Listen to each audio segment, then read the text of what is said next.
Bonjour, pour cette nouvelle émission, nous allons parler de planétologie, l'étude des planètes, et spécialement de la planète Mars pour cette série de brèves émissions avec Jean-Pierre Bibring. Jean-Pierre Bibring, bonjour. Bonjour.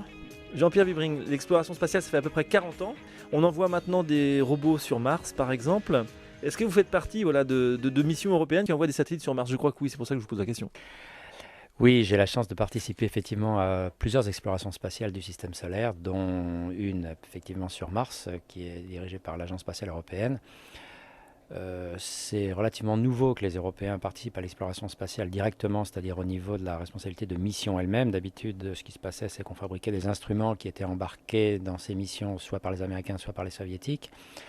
Mais c'est vrai que dernièrement, depuis une dizaine d'années, on a accès au spatial non seulement pour traiter les données, mais pour fabriquer réellement des instruments et pour participer à des missions du début à la fin.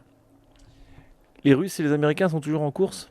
Les Russes, enfin les Américains certainement. Est-ce que les Russes sont encore en lice pour l'exploration spatiale? Pour l'essentiel, non. Malheureusement, ça fait 10 ans qu'ils ont eu un énorme échec. C'était en 1996, justement sur une mission vers Mars qui s'appelait Mars 96, qui était peut-être la plus belle mission spatiale jamais conçue. Et pour la première fois, il y a eu un échec au lancement. Le dernier étage d'une fusée Proton n'a pas fonctionné. Et en fait, pour eux, ça a signé le glas. Ils ne sont toujours pas repartis pour l'exploration spatiale planétaire.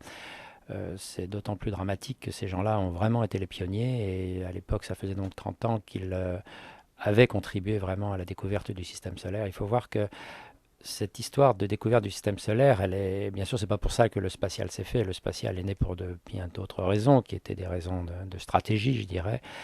Mais pas seulement, c'était aussi avec l'idée chez les soviétiques qu'il fallait apprendre à domestiquer l'espace proche, en particulier mettre des hommes en orbite basse, et que l'ensemble du système solaire, il faudrait l'explorer avec des robots. Ils ont commencé à faire ça dès la fin des années 50, en fait, puisque très peu de temps après avoir envoyé le premier Spoutnik autour de la Terre, ils ont envoyé une première sonde hors du système terrestre, si je puis dire, c'est-à-dire vers la Lune, qui était le premier. On a été au-delà de ce qu'on appelle la vitesse de libération pour essayer de regarder si on pouvait s'échapper de la gravité terrestre. Ils l'ont fait et c'était le début d'une fantastique exploration, d'abord du milieu interplanétaire, puis des objets planétaires eux-mêmes, c'est-à-dire la Lune, puis Vénus, Mars. L'ensemble des objets a été visité au moins une fois déjà maintenant. L'exploration spatiale, donc c'est de la Lune, en tout cas, s'est arrêtée en 72. Est-ce qu'il y a un intérêt? Est-ce qu'un jour on ira de nouveau sur la Lune ou pas? Non, l'exploration de la Lune ne s'est pas arrêtée en 72. Ce qui s'est arrêté en 72, c'est le programme Apollo, qui est le programme d'exploration habitée. C'est-à-dire que il y a eu une phase extraordinaire, peut-être le plus beau programme quelque part qui a été fait, mais qui n'était pas fait pour des raisons scientifiques, qui consistait à envoyer des hommes ailleurs que sur Terre, se poser ailleurs, et c'était bien sûr sur la Lune. C'était un défi fou qu'a lancé Kennedy en 61. En fait, il l'a lancé parce que le 12 avril 61, les soviétiques, de première en première, faisaient peut-être la plus spectaculaire d'entre elles, qui était d'envoyer un homme autour de la Terre, Yuri Gagarin, qui pour la première fois donc, est parti tout seul dans son scaphandre faire le tour dans un Vostok.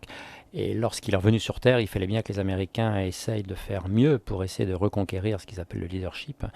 Et que voulez-vous faire de mieux qu'une fois que toutes les grandes premières avaient été faites, le premier Spoutnik, le premier engin vers la Lune, le premier homme dans l'espace, eh bien il fallait envoyer un homme sur la Lune. Et c'est ça que Kennedy a proposé en mai 61 avec ce discours extraordinaire, disant qu'avant la fin de la décennie, c'est-à-dire avant la fin des années 60, un Américain serait sur la Lune. Et ça s'est fait. C'était cet extraordinaire programme Apollo auquel on doit énormément de choses. On le doit en particulier toute la microélectronique, parce que ce qui est fantastique dans ce pari, c'est que dans les années 60, quand Kennedy a pris cette décision, on était très loin de maîtriser les technologies qui permettaient ça.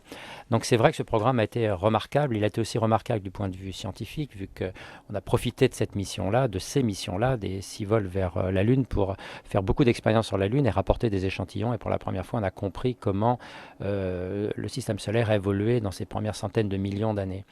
Mais l'exploration de la Lune ne s'est pas terminée pour autant. D'abord, en parallèle, les Soviétiques ont continué leur exploration, qui est une exploration purement robotique. Et ils ont, dans les années 70, exploré la Lune avec des engins roulants, ce qu'on appelait des rovers, ce qu'on appelait les lunarods. C'est pas très connu, ça. Non, c'est pas connu parce que c'était tellement spectaculaire le programme Apollo que, bien sûr, on parlait moins du reste. Et puis, il faut dire que les Américains savent aussi bien parler de ce qu'ils font et les autres beaucoup moins.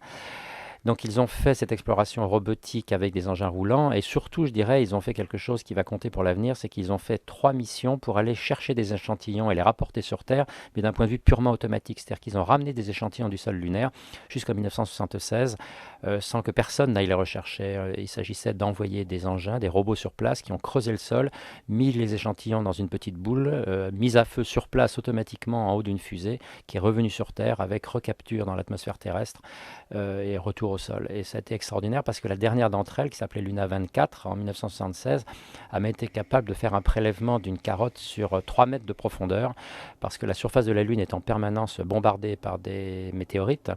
Et à cause de ce bombardement, elle est stratifiée et plus vous êtes profond dans le sol, plus vous avez accès à des échantillons qui étaient dans le passé exposés en surface. On peut comme ça remonter par mètre que vous creusez d'1 milliard d'années. Et ils ont fait une carotte de 3 mètres et on peut comme ça reconstituer les 3 derniers milliards d'années de l'histoire du système solaire, puisqu'ils ont prélevé cette carotte profonde qu'ils ont ramenée en la roulant dans une gangue de téflon dans une petite sphère. Elle est revenue sur Terre et quand ils ont déroulé la gangue, on a retrouvé toutes les strates au centimètre près. C'est quelque chose d'absolument extraordinaire. Donc, non, l'exploration de la Lune s'est poursuivie dans les années 70 et plus récemment, il y a maintenant plusieurs sondes qui sont parties pour essayer de refaire, non pas au sol, mais en orbite, une cartographie complète de la planète. Il y a une sonde européenne qui s'appelle Smart 1 qui a terminé son épopée il y a à peu près 1 an. Et il y a quelques semaines de cela, l'Inde a envoyé une sonde qui devrait faire la cartographie de la Lune aussi pendant 2 années. Donc non, l'exploration de la Lune continue, en particulier parce qu'elle a beaucoup de choses à nous apprendre sur l'histoire du premier milliard d'années de l'évolution du système solaire. Et on est très très loin du compte encore.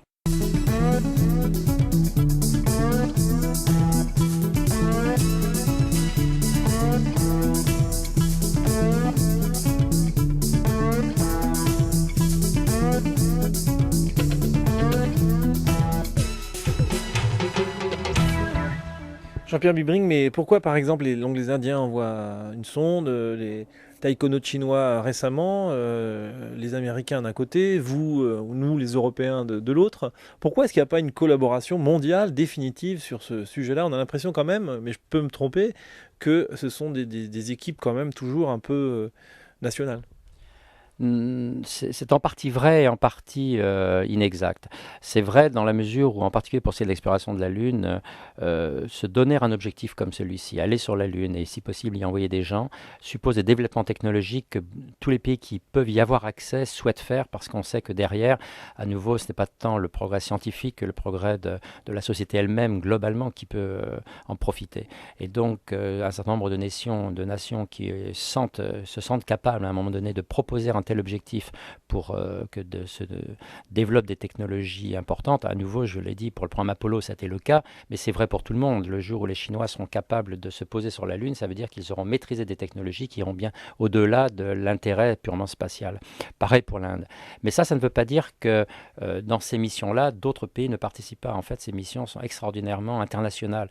Par exemple, sur la mission indienne, il y a 11 instruments sont partis et plusieurs instruments ont été faits soit aux États-Unis, soit en Europe, et dont 2 avec une participation française elle-même. Donc ce sont des missions extraordinairement de coopération très large en fait. Et donc c'est bien d'avoir la capacité de lancer des choses, c'est aussi très bien d'ouvrir ces missions à coopération internationale, et je dirais que la France a bénéficié de ce type d'approche depuis maintenant plus de 40 ans, et pendant plus de 20 ans, ça a été avec l'Union soviétique, dans le cadre de ce qu'on appelait la grande coopération entre la France et l'Union soviétique, initiée dans les années 60, des laboratoires français dont nous faisons partie ont pu fabriquer des instruments qui ont pu être envoyés un petit peu partout ailleurs dans le système solaire parce que nous avions une extraordinaire capacité de fabriquer des instruments de mesure très précis, mais nous n'avions pas les systèmes fusées et satellites pour y aller. Ça a été très efficace avec les soviétiques, beaucoup plus d'ailleurs je dois dire qu'avec les Américains qui eux ont rarement laissé la place à des coopérations instrumentales étrangères, tout simplement parce qu'ils ont la capacité de le faire eux-mêmes. Eh bien, ce genre de démarche se poursuit et les étapes suivantes de l'exploration, sur lesquelles je pense on va rediscuter, en particulier pour les affaires martiennes, ne seront qu'internationales. On ne peut pas concevoir actuellement de grandes missions sans un engouement très multinational et une contribution de beaucoup de pays. Pas seulement parce qu'il faut diminuer les coûts, mais parce que maintenant, il y a vraiment la conscience que la compréhension des mondes intéresse tout le monde et qu'il faut absolument élargir l'horizon de ceux qui peuvent y participer. Dernière question pour cette première émission, Jean-Pierre Bibring. En 2008-2009, là, nous y sommes. La France au niveau donc, des instruments de mesure. Qu'est-ce qu'elle a à proposer? Quel est son domaine de compétence, la France? Grâce à ce qui a été tissé depuis plusieurs dizaines d'années, en fait, les laboratoires spatiaux français ont acquis des technologies qui sont utiles, je dirais, à peu près dans tous les domaines de l'exploration. Donc, si on avait la capacité d'envoyer des engins nous-mêmes, français, ailleurs, je dirais qu'on pourrait faire en sorte qu'ils soient entièrement munis d'instruments français. C'est évidemment pas le but, à nouveau, puisqu'on souhaite nous-mêmes participer et ouvrir la coopération. Mais le champ est extrêmement grand. Ça va depuis tous les systèmes de détection du rayonnement, dans le rayonnement X, dans le rayonnement ultraviolet, dans le visible, dans l'infrarouge, mais ça va aussi dans l'analyse d'autres choses que du rayonnement, en particulier les analyses de grains. On sait faire des spectromètres de gaz, de masse pour du gaz et des grains. Les Français contribuent à peu près à tous les pans de l'exploration actuellement, et c'est ça qui est tout à fait remarquable. Le tissu scientifique qui a été tissé depuis des décennies et à travers le CNRS fait qu'aujourd'hui, des équipes françaises répondent à tous les appels d'offres qui se trouvent où qu'on aille dans le système solaire et qu'on aille au sol ou en orbite. Eh bien, merci Jean-Pierre Bibring pour cette première émission. On se retrouve la semaine prochaine. Au revoir. Au revoir.